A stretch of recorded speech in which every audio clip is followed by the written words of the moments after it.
Seorang yang tidak pernah minum dan berzina pada zaman Empayar Uthmaniyah, salah seorang sultannya iaitu Sultan Murodkan pada suatu hari pada waktu malam tidak dapat tidur, kemudian dia menjemput salah seorang pengawal berpakaian seperti orang biasa. Sultan Murod keluar dengan pengawal peribadi di tengah malam.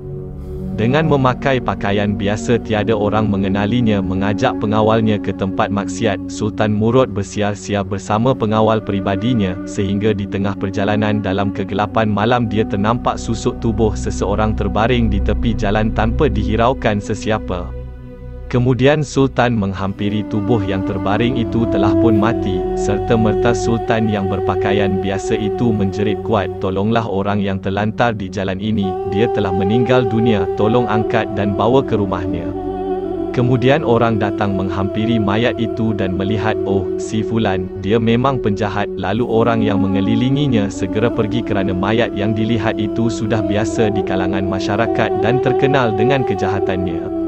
Sultan terkejut dengan orang ramai yang ternyata mengenali susuk mayat tersebut dan tiada siapa yang mahu membantu. Sultan merayu lagi sambil menjerit meminta tolong kepada orang ramai supaya membantu menguruskan jenazah. Lalu orang ramai berkata, "Biar saja dia busuk, dia penjenayah, peminum, penzina, biar jenazahnya terbaring di situ." Dipendekkan cerita, akhirnya ada orang yang ingin membantu mengusung mayat dan membawanya ke rumahnya. Setibanya di rumahnya, jenazah telah dibaringkan di hadapan rumahnya dan orang ramai bersurai dan meninggalkan Sultan Murod dan pengawal peribadinya. Kemudian Sultan membawanya masuk ke dalam rumah dan dia mendapati hanya isterinya. Apabila isterinya melihat mayat suaminya, dia menangis. Si isteri berkata, "Semoga Allah Subhanahu Wa Taala memberikan kasih sayangnya kepadamu wahai wali Allah."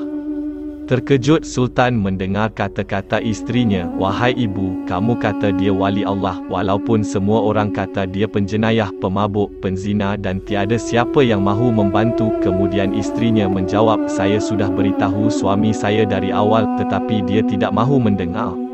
Sebenarnya suami saya bukanlah seorang penzina dan juga bukan seorang peminum arak, tetapi suami saya seorang yang berusaha bersungguh-sungguh dengan segala kemampuan yang ada untuk membanteras kemaksiatan. Apabila suami saya mengembangkan perniagaannya dan mempunyai wang yang banyak, dia pergi ke kilang arak dan membeli semua arak yang dikeluarkan dan membawa semua arak ke rumahnya. Orang ramai melihat dia membeli arak yang sangat banyak, orang fikir dia seorang peminum tega.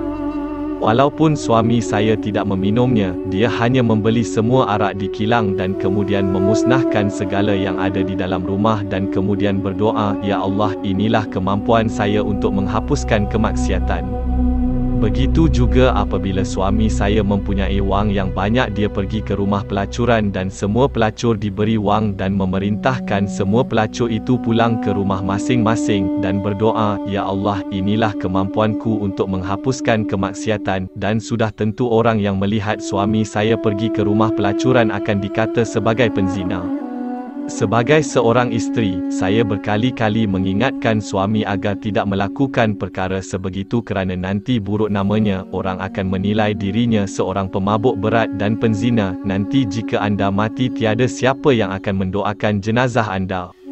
Bila aku berkata tiada yang mahu menyembahyangkan jenazahnya, dia hanya tersenyum dan berkata, 'Wahai isteriku, jangan risau, nanti apabila aku mati yang menyembahyangkan jenazahku ialah Sultanul Muslimin.'"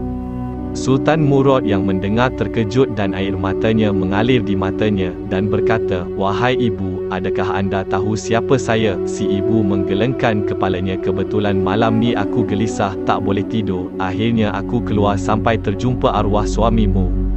Saya sebenarnya adalah Sultanul Muslimin, Sultan Murodkan, dan apa yang dikatakan oleh suami anda adalah benar. Esok saya akan membuat pengumuman kepada semua peringkat kerajaan dan kepada semua ulama dan kepada semua umat Islam mendoakan jenazah suami yang telah menjalankan kewajipan menegakkan amar ma'ruf nahi mungkar. Setiap orang hendaklah menegakkan amar ma'ruf nahi mungkar mengikut kemampuan diri. Wallahu a'lam."